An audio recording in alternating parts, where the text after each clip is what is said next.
Aleluia. Paz do Senhor, meus irmãos. Paz do Senhor, meus irmãos. Quem está alegre está na casa de Deus esse dia. A gente fica com alegria de estar na casa de Deus, irmãos. Pega a sua Bíblia. Vamos aproveitar o tempo que nós temos hoje. E eu gostaria de meditar nas Santas Escrituras com você. Em Gênesis, capítulo de número 13. Gênesis, capítulo de número 13. Quem achou, diga amém.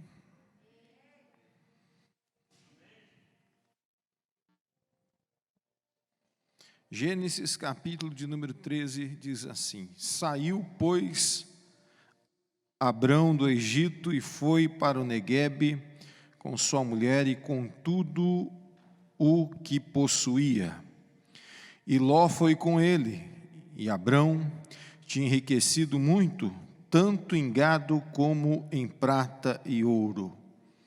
E ele partiu do Neguebe em direção a Betel, indo de um lugar a outro, até que chegou ao lugar entre Betel e Ai, onde estava armado o acampamento anteriormente, e onde pela primeira vez tinha construído um altar ali.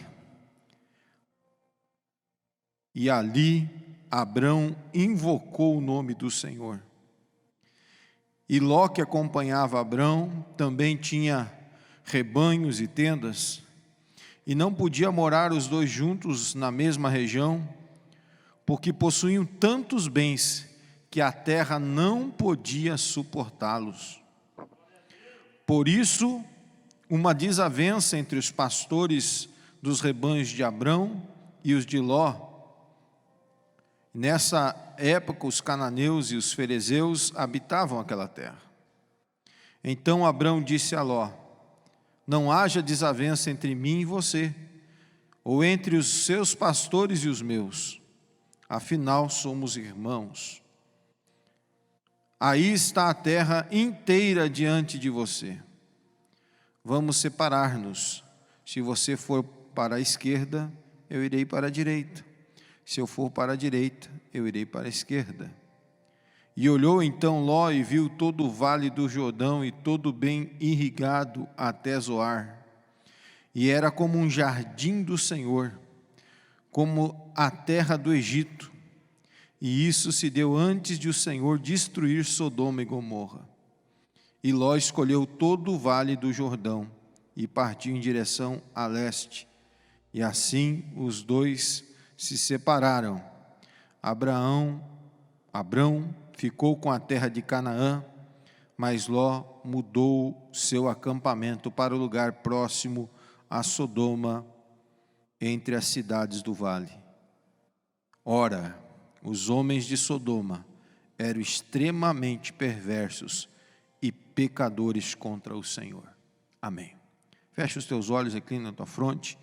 Oramos ao Senhor eterno Deus, Pai que está nos céus. Muito obrigado pela oportunidade de estarmos aqui, Senhor, nessa noite, para compartilharmos, Senhor, junto com os teus filhos, de uma palavra, Senhor, de fé, mas também uma palavra de reflexão, Senhor, porque quando viemos a um culto de fé, Senhor, é porque nós queremos ter a nossa fé renovada, nós queremos ver a mão do Senhor operando para conosco, nós queremos ver o Senhor agindo em nosso favor, nós queremos ver a resposta das nossas súplicas e orações. Por isso, nessa noite, Senhor, eu coloco a cada um dos meus irmãos e irmãs que aqui estão conosco, também aqueles que estão na sua casa, no seu lar, aonde quer que estejam acompanhando a transmissão ao vivo desse culto. Senhor, os encontra, Senhor, de uma maneira poderosa, de uma maneira especial, em Cristo Jesus, nosso Senhor. Amém e amém, Jesus. Amém, irmãos? Podeis assentar, queridos. Você que está em casa, bem-vindo também para compartilharmos juntos desta palavra e sermos abençoados pelo Senhor. Dentro de instantes estaremos orando por você. Amém? Estaremos orando também pelos pedidos de oração e pedindo que Deus venha interferir e que Deus venha mudar a sorte. Amém, irmãos? Mas antes de entrarmos propriamente na palavra, eu quero lembrar os irmãos que domingo nós teremos dois cultos de Santa Ceia. Amém, irmãos? 2 cultos, às 9 da manhã e às 19 horas. Porque nós estamos aí dentro do decreto municipal que nos permite, né, ocupar aí uma parte da igreja com segurança. Então nós conseguimos ter um número de irmãos aqui recebendo todos com segurança necessária. Amém? Você, quando entrou aqui na igreja, teve a aferição da temperatura, teve aí o álcool gel à disposição, uso obrigatório de máscara, distanciamento necessário. Então a gente está tendo todos os cuidados necessários para receber os irmãos aqui em segurança. Amém, irmãos? Então marque nesses 2 horários, 9 da manhã e 19 horas. Amém? Serão 2 cultos, um pela manhã e um culto à noite. Assim vamos estar recebendo a comunhão do cálice e do pão, lembrando o corpo de Cristo no seu sacrifício. Amém, irmãos? Quero falar um pouquinho nessa noite sobre decisões precipitadas. Muitas vezes nós somos tentados a tomar decisões pelo aquilo que os nossos olhos nos mostram. Quando nós vemos essa história de Abrão e seu sobrinho, apesar de Abrão chamá-lo de irmão, na verdade, ele era sobrinho de Abrão. Quando Abrão ele ouve o chamado de Deus em Gênesis capítulo 12, onde Deus chega para ele e diz: sai do meio da tua parentela e vai para uma terra que eu te mostrar. Diz a palavra que Abrão obedece ao Senhor, ele crê. Por isso que lá na carta aos Romanos, no capítulo 4, Abrão é chamado ou Abraão lá, de pai da fé. Aquele que creu mesmo não enxergando, não vendo para onde ele ia. Ele simplesmente toma aquilo que é seu e ele parte para essa terra sem conhecê-la. É o grande desafio da fé. De uma maneira até espiritual, nós podemos dizer que nós também estamos indo para uma terra que nós não conhecemos, irmãos. Mas pela fé nós estamos caminhando para ela. Pela fé nós estamos andando, pela fé nós tomamos posse dessa terra que o Senhor nos prometeu. E aí nós vamos andando nessa jornada espiritual. Só que durante essa jornada, e nós vamos ver isso também na vida de Abrão, na vida do seu sobrinho Ló, que muitas vezes nós podemos tomar decisões precipitadas. A Bíblia diz no mesmo capítulo 12, que houve uma grande fome na terra. Que terra é essa? Justamente onde Abrão estava agora, no capítulo de número 13. Começou a surgir uma grande fome. E é interessante que, diferentemente de Isaac, Deus permitiu Abrão descer ao Egito. No caso de Isaac, o filho de Abraão, Deus disse para ele: você não desça ao Egito. Aqui no caso de Abrão ou Abraão, Deus permite. Deus não fala nada, Deus não interfere na decisão. Escreva uma coisa na tábua do teu coração, irmãos: Deus não vai interferir nas suas decisões. As decisões são suas. Você não é uma marionete de Deus. Deus ama você incondicionalmente, mas Deus não interfere nas suas decisões. Pastor, como é que o senhor sabe disso? Deus não é o Todo-Poderoso, Deus não pode fazer tudo o que Ele quiser? Pode, irmãos. Mas o amor de Deus é tão maravilhoso que Ele escolheu não interferir nas suas decisões. Como é que o senhor sabe disso? O primeiro homem foi exatamente isso que aconteceu com ele. Deus apenas disse para Adão: Adão, há uma árvore no meio do jardim. Dessa árvore você não pode comer, mas no dia que você comer, certamente você vai morrer. Deus deu a sentença, mas Deus interferiu na decisão de Adão? Não. Deus, Ele apresenta o correto para você. Deus diz: o correto e a minha vontade plena para a sua vida é esta.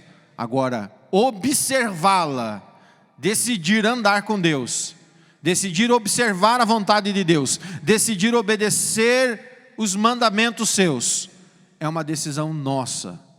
Quando Deus chega para o povo de Israel em Deuteronômio capítulo 28, Ele diz: hoje vocês escolhem o que vocês desejam para vocês, bênção ou maldição. É uma escolha nossa.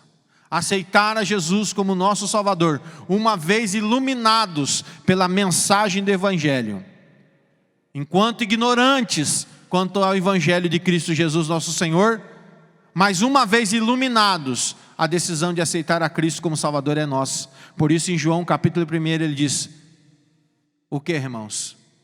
Todos quantos me receberem, ou receberem, deu-lhes o direito de serem filhos de Deus.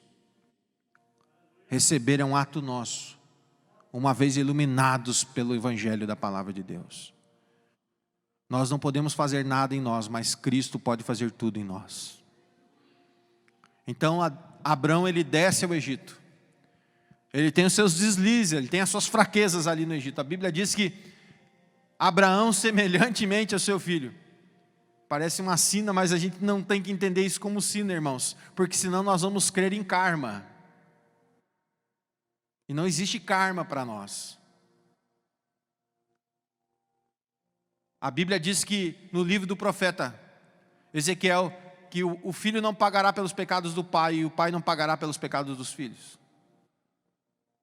Agora é a alma que pecar, diz ali, certamente morrerá. Então as iniquidades são nossas, os pecados são nossos. Mas Abrão, quando ele desce ao Egito, Sara, ou Sarai naquele momento, é uma mulher muito linda. E ele com medo de morrer na mão dos egípcios. O que ele chega para sua esposa e diz? Olha, se perguntarem qualquer coisa, você é minha irmã. Na verdade ela era uma irmã ou parente distante de Abraão. Mas naquele estado, ela era esposa, não era irmã. Quem entendeu, diga amém. Até o pai da fé, irmãos, tinha os seus problemas. Mas o importante, irmãos, escute o que eu vou falar para você. Eu e você não estamos livres de pecar, irmãos. A questão é, se um dia pecarmos, nós temos que nos arrependermos e confessarmos que Cristo é poderoso para perdoar os nossos pecados. O problema não é você pecar, o problema é você permanecer no pecado. Quem entendeu, diga amém. O problema é a pessoa fazer do pecado uma rotina na sua vida. Então quando você permanece no pecado, Deus não tem compromisso com você. Deus não tem aliança com o pecado, irmãos. A palavra de Deus diz que as nossas iniquidades fazem separação entre nós e nosso Deus. Abraão é confrontado, ele se arrepende, ele confessa, e a Bíblia diz que Deus o abençoa naquela terra enquanto ele esteve ali. Irmãos, você pode ir para qualquer lugar, mas a coisa mais importante que você tem que ter convicção na sua vida é que Deus está com você nesse lugar. Porque não importa o lugar, o que importa é que Deus esteja junto.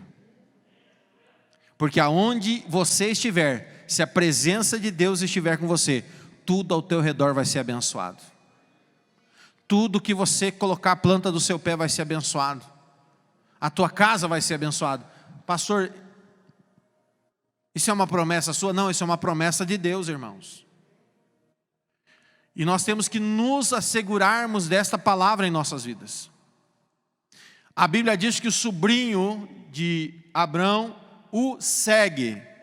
Ele crê naquilo que o seu tio recebera. E eles foram tão grandemente abençoados, que quando a terra entre Betel e Ai, a fome passou, escreva uma coisa, irmãos, interessante. Toda a crise passa. A Bíblia diz que você, quem tem acompanhado os estudos de terça-feira, que nós temos promovido pela internet, já vamos estar promovendo os nossos cultos também, se Deus quiser. Falava na terça-feira que nós, como crentes, como cristãos, há algumas recomendações que parecem loucura. E realmente, para quem não crê em Deus, irmãos, é uma coisa doida. Porque o apóstolo Paulo diz que nós temos que nos alegrar nas nossas tribulações e nas nossas adversidades, porque elas são momentâneas. Ou seja, escreve aí, irmão, vai passar. O apóstolo Paulo fala na carta aos Romanos capítulo 5 que nós temos ciclos. Que a tribulação produz paciência, a paciência produz O que, irmãos? A esperança. E a esperança não traz confusão. São ciclos. Vem a tribulação na sua vida, vai ser gerado em você que é crente, porque quem não é crente não tem paciência. Mas eu não recomendo você fazer aquela oração: ah, Senhor, dá-me paciência. Porque sabe o que vai acontecer? Deus vai mandar a tribulação. Porque a paciência é produzida na tribulação. Por isso, pelo amor de Deus, irmãos, não é jargão de pregador pentecostal, mas nunca peça paciência de Jó na sua vida. Porque eu não sei se você vai ter condições de suportar na sua vida uma tribulação de Jó. Quem está entendendo, diga amém. Então, irmãos, todo ciclo de adversidades ou de momentos, de circunstâncias, elas vão produzir um efeito em nossas vidas. Até mesmo esse momento que nós estamos vivendo, talvez as pessoas só enxerguem isso com maus olhos. Nós estamos aí quase chegando a 500 mil de pessoas mortas no nosso país. Agora parece que o vírus inverteu um pouco, ele se adapta. Não, eu estou cansado de levar os idosos, agora eu vou levar os novos. E nós temos visto uma safra de pessoas novas sendo aí ceifadas nessa pandemia. Mas Deus também quer usar essa pandemia. Quer, pastor? Como assim? Para aumentar o vínculo familiar, para que você tenha comunhão com a tua esposa, que você tenha comunhão com o teu esposo, para que você conheça os teus filhos. Tem pai que não conhecia filho. Tem pai que não sabia nem o que o filho aprendia na escola. Hoje está dizendo, meu Deus, né? Esse dia deu vontade de dizer para o meu filho, não me faça passar vergonha, que eu não lembro mais disso aí. A gente tem que estar relembrando as coisas com os filhos, estudando às vezes com os filhos, fazendo um trabalho com os filhos. Minha esposa quem diga, uma Luciane que diga, que ajuda muito mais ainda os nossos filhos na escola. E assim, irmãos, Deus tem promovido, e você tem aproveitado esse tempo para desenvolver na sua casa uma extensão da casa de Deus e transformar a sua casa num altar do Senhor, da sua família. Se você não tem aproveitado esse mais de um ano que nós estamos em pandemia, irmão, você está perdendo tempo. Aproveite. Porque quando a pandemia passar, a rotina vai voltar. A rotina faz parte das nossas vidas. Você vai ter que levantar novamente 6:30 da manhã e retornar ao seu trabalho. Quem está trabalhando em casa, como é que se fala? Home office, quem está aí no home office, vai ter que retornar à rotina. Quem reduziu a jornada de trabalho vai ter que voltar à rotina. Quem levava filho para a escola vai voltar a levar os filhos para a escola, e assim por diante. Vai voltar uma rotina. E se você hoje não tem conseguido ter uma rotina de celebração ao Senhor, levantar um tempo de comunhão com Deus na sua casa, agora, depois você não vai conseguir. Porque não faz parte da tua rotina. Transforme a comunhão na tua casa com Deus em uma rotina com Deus. Pastor Nelson escreveu uma frase há alguns anos, e eu achei essa frase. Pastor Nelson disse que quem transforma um aposento em um lugar de oração é uma arena para construção, ou transformação, ou criação de vencedores. Se você transformar a sua casa num lugar de comunhão com Deus, irmão, eu quero profetizar aqui para quem acreditar, em cima daquele texto de Gênesis, quando Deus olha, pastor, mas não é para os ímpios da Torre de Babel, irmãos, mas funciona para crente também. Quando Deus olha os ímpios unidos, todos eles falavam a mesma língua, todos falavam o mesmo, eles tinham todos o mesmo pensamento. Deus olha do céu e diz, esse povo fala a mesma língua, todos têm o mesmo pensamento, nada vai ser impossível para eles. Se a tua casa falar a mesma língua do céu, se a tua casa pensar num só pensamento com o céu, irmãos, nada vai ser impossível para a tua casa. Essa é a verdade. A Bíblia diz então, irmãos, que Abraão ele sai do Egito riquíssimo, porque Deus era com ele. Ele sai abençoado. E o seu sobrinho sai com ele. Tipo assim, irmãos? Eu não vou sair do lado da benção. Porque enquanto eu estou do lado de uma pessoa abençoada, abençoado eu sou. Não, você não entendeu, irmão. Só alguns irmãos, só o nosso irmão Diácono Marcos entendeu ali, que deu um glória a Deus. Quando você anda do lado de pessoas abençoadas, você vai ser abençoado. Crie na sua vida um hábito de andar com pessoas que andam com Deus. Ouça as pessoas que falam de Deus. Feche os teus ouvidos para quem não tem comunhão com Deus. Feche os teus olhos para aquilo que não tem comunhão com Deus. Ló entendeu que se ele andasse do lado de Abrão, ele ia ser abençoado. E a Bíblia diz que ele também foi abençoado. E eles prosperaram tanto, irmãos, que a Bíblia está dizendo aqui que a terra onde eles estavam não os suportava. Você sabe o que é isso, irmãos? Não havia pastagem suficiente para os seus rebanhos, não havia água suficiente para os seus rebanhos, de tanto que Deus os abençoou.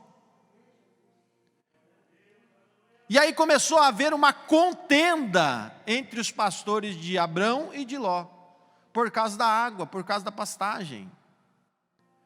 Isso chegou aos ouvidos de Abrão, e Abrão, irmãos, ele viveu no tempo do patriarcado, ou seja, o mais velho era o rei, como se fosse o rei da família, e ele deveria ser respeitado.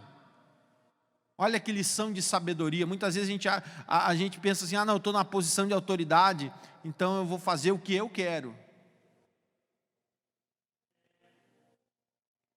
Se a gente não está numa posição de autoridade, não tem sabedoria, irmãos, nós vamos colocar fora tudo aquilo que Deus tem planejado e aquilo que Deus já nos tem concedido.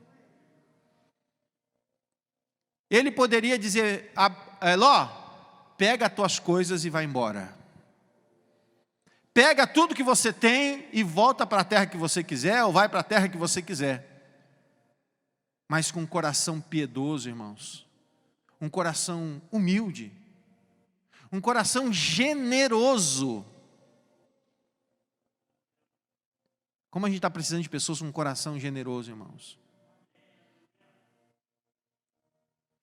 Ele chega para o seu sobrinho e diz, não vamos permitir que essa contenda chegue até nós. E Abrão olha e diz assim, olha aí a terra. Olha a terra aí. Olha essa terra. E escolhe. Se você for para a esquerda, eu vou para a direita.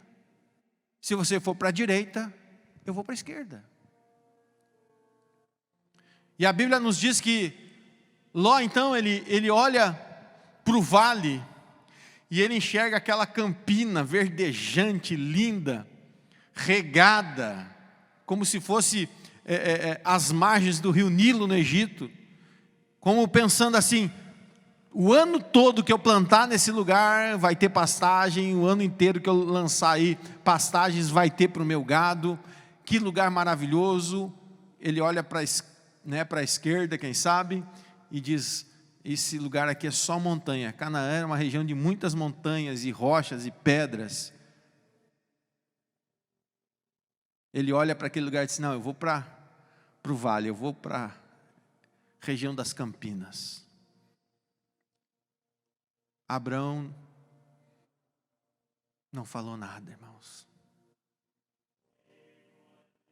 Sabe por quê, irmãos? Eu volto lá no primeiro conceito. Não importa o lugar que você estiver, irmãos. O importante é você ter a presença de Deus. Porque Deus a quem você serve pode transformar a terra seca num oásis. Deus pode fazer a água brotar da rocha. Deus pode mandar o pão do céu para sustentar você. O que importa não é o lugar que você está. O que importa é ter a presença dEle na sua vida. Talvez seja isso que Ló não entendeu no relacionamento. Ele achou que Abraão apenas fazia as maravilhosas escolhas com base naquilo que ele enxergava. Não, irmãos, Abrão nunca andou pelaquilo que as suas vistas enxergavam, mas ele andava sempre para onde Deus o direcionava. Ele andava exatamente para onde Deus o conduzia. E o que aconteceu? O que a Bíblia nos fala, irmãos? Que quando Ló escolhe, e no texto que nós lemos com você, diz ali no versículo de número 13, e os homens de Sodoma e Gomorra eram homens perversos e pecadores. Não adianta nós estarmos no melhor lugar do mundo, segundo as nossas vistas, se Deus não está nesse lugar. Se Deus não está presente nas nossas decisões. Você quer ter uma decisão acertada, irmãos? Coloque Deus como centro da sua decisão. Tenha Cristo como centro da decisão. Sabe por que nós vivemos uma geração de muitas pessoas frustradas? Porque nós vivemos um tempo egocêntrico, antropocêntrico, onde o homem é o centro, o coração do homem é o centro, o ego do homem é o centro. E muitas vezes nos nossos púlpitos, e quando eu falo nossos púlpitos, eu não falo exclusivamente da Chama Viva, eu falo da Igreja de Cristo no Brasil. Há uma mensagem antropocêntrica sendo pregada, uma mensagem egocêntrica sendo pregada. E muitas vezes quando as coisas não acontecem, o que acontece? O coração se frustra, o coração desanima, o coração desacredita.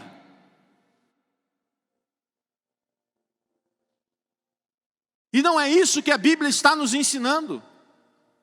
A Bíblia nos ensina que sim, devemos fazer os planos do nosso coração. Provérbios 16:1. Devemos projetar, devemos pensar, devemos sonhar, mas a resposta certa vem da boca do Senhor. Ele dará a resposta certa para a nossa vida. O que aconteceu com o profeta Samuel em 1 Samuel capítulo 16, quando Samuel é mandado pelo Senhor à casa de Jessé? O belemita com um chifre de azeite, olha, vá lá na casa de Jessé, porque dentre dos seus filhos eu tenho provido para mim um rei. Chega Samuel e começam a passar os filhos de Jessé na sua frente, e ele começa a se encantar pela educação, pela formosura e pela beleza. E o que mais lhe chamou a atenção foi Eliabe, e ele diz: é esse ungido do Senhor. E o que Deus diz para ele? Samuel, não te atentes para a aparência, porque eu, o Senhor, peso o coração. Aleluias. Como é fácil nós nos enganarmos pela nossa vista. Como é fácil nós nos enganarmos pela aparência. Eu nunca esqueço uma história, quando eu trabalhava num departamento de uma empresa na cidade de Pelotas, e eu atendia muitas pessoas na minha sala, e uma vez eu estava fazendo um serviço para uma empresa que vendia tratores, e eu acabei visitando até a fábrica desses tratores. E lá, nessa fábrica, nos contaram uma história que eu nunca esqueço quando eu falo de aparência. Entrou certa vez um camarada na concessionária que era junto com a fábrica de tratores. E o camarada entrou de bombacha, camisa para fora das calças e de chinelo de dedo, com um chapéu e uma bolsa. E aí os vendedores ficaram se cutucando. Quem é que vai atender? Quem é que vai atender? Ah, vai você? Não, vai você. Porque é aquela coisa de esperar a vez de vender, e você às vezes não fazer uma boa venda, você perdeu uma grande comissão. E aí você imagina quanto é que é a comissão de um cara que vende um trator. e ninguém queria atender, até que um lá, sabe uma coisa? Eu vou lá atender esse homem. Começou a atender, e aquele homem perguntou, né, como é que é o trator aqui, como é que é, não sei o quê. Tem aqueles tratorzão de 4 rodados, porque a gente precisa trabalhar. Daí mostrou, achou que não ia comprar, né, irmãos? Aí o cara fala, eu quero levar uns 5 trator desses. Tem colheitadeira aí? Tem também. Quero levar mais umas 2 colheitadeiras. Eu sei que, irmãos, no final da história aqui, só para resumir para você, o vendedor não sabia onde colocar o sorriso no seu rosto. E ele disse para nós, e quem estava nos contando a história era o vendedor. Ele disse, gente, daquela venda eu comprei um apartamento para mim. Naquela venda eu comprei um apartamento quitado para mim. Às vezes a gente olha para a aparência, né, irmãos? E a gente não sabe o tesouro que está escondido atrás dessa aparência. Você sabe que o mundo faz assim com o pecador. Ele olha para o pecador, para o miserável, e ele não consegue enxergar o tesouro que tem por trás daquela capa de miséria. Mas eu quero dizer para você, Deus conhece o teu coração. Deus conhece a tua vida. E Deus sabe que muitas vezes por trás das nossas misérias tem um tesouro precioso. Irmãos, entregue esse tesouro para o Senhor. Entregue completamente tudo que você faz ao Senhor. Deixe o Senhor decidir por você. O que aconteceu? E agora eu vou encerrar para orarmos. Estava Abrão sendo abençoado por Deus na pedreira, na região da montanha, mas o Senhor estava fazendo ele prosperar. Sabe, Ló estava lá perto de Sodoma, Gomorra, se aproximou mais ainda daquelas cidades. A Bíblia diz que levantaram 4 reis e combateram contra aquela cidade. Venceram seus reis numa estratégia poderosa de guerra. E ainda por cima levaram Ló e todos os seus bens. Sequestraram toda a sua casa e todos os seus bens. Minha pergunta é, irmãos, será que se Ló não tivesse consultado ao Senhor, Deus não tinha dado livramento para ele, irmãos? Com certeza. Às vezes as nossas decisões precipitadas, sem consultar a Deus, sem consultar um bom conselheiro, sem consultar o pastor, às vezes nós somos frustrados, irmãos. Nós poderíamos ter grandes livramentos, porque a Bíblia Sagrada diz que na multidão de conselheiros há segurança. Um bom conselheiro, um bom amigo, em que eu tenho confiança no Senhor, que tem a resposta certa, como disse Provérbios, podem nos economizar, irmãos, momentos de infortúnio, de tristeza, de amarguras. É o que a palavra de Deus nos ensina. Mas pastor, se eu não fiz isso, se agora eu estou pagando as consequências das minhas decisões precipitadas, fique tranquilo, Deus pode levantar um Abrão na sua vida. Como assim, pastor? Irmãos, o coração de Abrão era tão maravilhoso, que quando ele soube que o seu sobrinho havia sido, irmãos, levado, sequestrado os seus bens, que a sua família tinha sido levada, Abraão não pensou 2 vezes, ele se levantou, juntou todos os seus homens, pegou os seus homens e combateu contra aqueles reinos, resgatou o seu sobrinho, restituiu os bens do seu... Olha que coisa poderosa, irmãos. Como quem diz, toma aqui o que é teu, Porque só, a Bíblia diz assim, irmãos, nos evangelhos, que só quem é mais forte que o valente pode entrar na casa dele, pode amarrar ele e pode tomar de volta o que ele roubou, meus irmãos. Abrão aqui é um tipo de Jesus Cristo, que eu quero profetizar aqui para quem acredita. Ei, irmão, se você perdeu alguma coisa, se alguma coisa foi tirada de você, se alguma coisa na sua área sentimental, espiritual, na sua área financeira, seja qual for, meu irmão, eu sei que Jesus é poderoso. Ele pode entrar na casa do valente, ele pode amarrar o valente, ele pode tomar de volta aquilo que o valente roubou. Foi exatamente isso que Abrão fez. Ele restitui a Ló, a sua família, seus bens. Aleluias. Que coisa maravilhosa. Eu não sei o que você está precisando da parte de Deus, irmão, mas eu quero profetizar um Abrão na sua vida nessa noite. Alguém que tem uma palavra direcionada de Deus para o teu coração, alguém que tem um conselho do céu para você, alguém que possa colocar, irmãos, o ombro debaixo do teu ombro e dizer: eu estou com você, não importa o momento, a circunstância, não importa a dificuldade que você esteja passando, eu vou ser um Abrão na tua vida. Aleluias! Como nós estamos precisando, né, irmãos? Mas agora vem um outro desafio. Deus também está te chamando para ser um Abrão. Porque é muito fácil a gente querer um Abrão na nossa vida, sim ou não?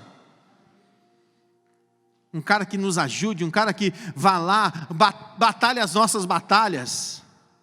Agora o mais difícil, irmãos, é nós sermos um Abrão na vida do outro. Mas eu tenho, queridos, um conselho da palavra de Deus, que diz que tudo o que eu fizer, tudo que eu abrir mão, tudo que eu lançar na vida do meu irmão, eu vou colher. Então quando você ora por mim, irmãos, você pode ter certeza que Deus vai levantar no mínimo mais uns 5 para orar por você. Quando eu oro por você, Deus vai levantar pelo menos mais uns 5 para orar por mim.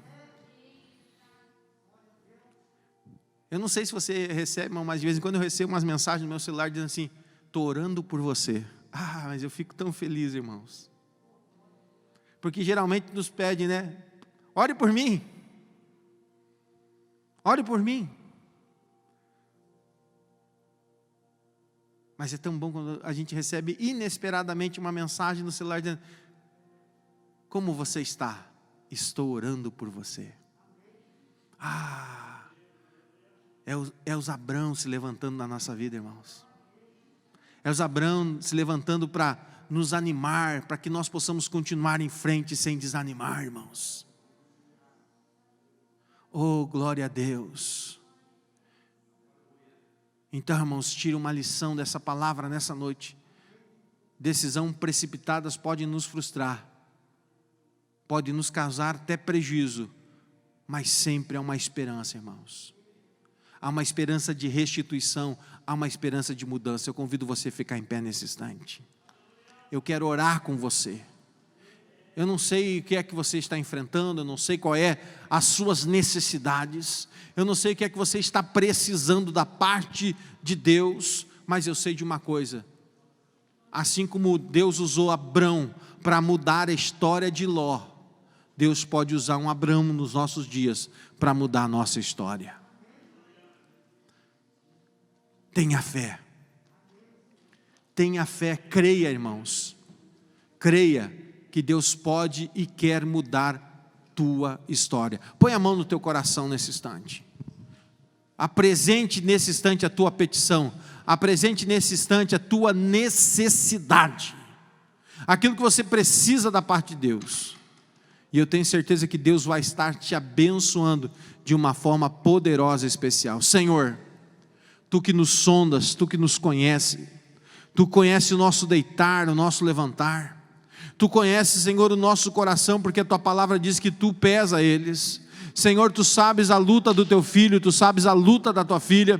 Tu sabes, Senhor, se ele tomou alguma decisão precipitada, Senhor. Se ele tomou uma decisão, Senhor, muitas vezes empolgado, animado pelaquilo que as suas vistas estavam enxergando, Senhor.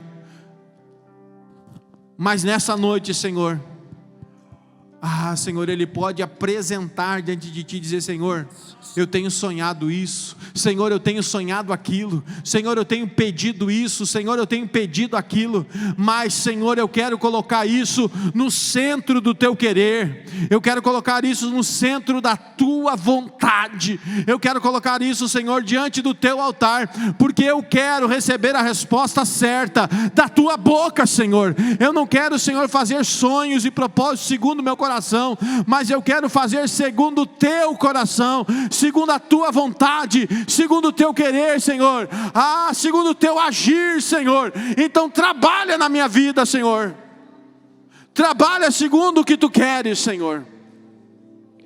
E eu creio, Senhor, que então serei bem-aventurado, Senhor, e tudo que eu fizer vai prosperar, porque Tu estás na minha frente, Senhor. Tudo que eu colocar na mão, Senhor, dará certo, porque Tu estás comigo. E eu recebo da Tua parte, Senhor, a Tua palavra, para que ela seja, conforme disse o salmista, ela seja o farol, Senhor, a lâmpada que ilumina o meu caminho. Oh, aleluias. Eu creio, Senhor, nessa noite, Jesus. Eu creio, Senhor, meu Deus, que Tu podes, Senhor, trabalhar, Senhor, na vida dos Teus filhos e das Tuas filhas, Senhor. Senhor Jesus, derrama sobre nós a Tua graça, derrama sobre nós a Tua unção, Senhor. Jesus amado, Senhor, vem sobre nós, Senhor Jesus, e nos conduz a pastos verdejantes, Senhor. Senhor, nós queremos abençoar cada um dos Teus filhos e das Tuas filhas, Senhor. Oh, Senhor, derrama sobre eles a Tua graça, Senhor, derrama sobre eles a Tua unção, Senhor Jesus. Haja sobre eles, Senhor, um espírito de discernimento. Em nome de Jesus nós oramos, em nome de Jesus nós agradecemos, Senhor. Amém e amém, Senhor Jesus.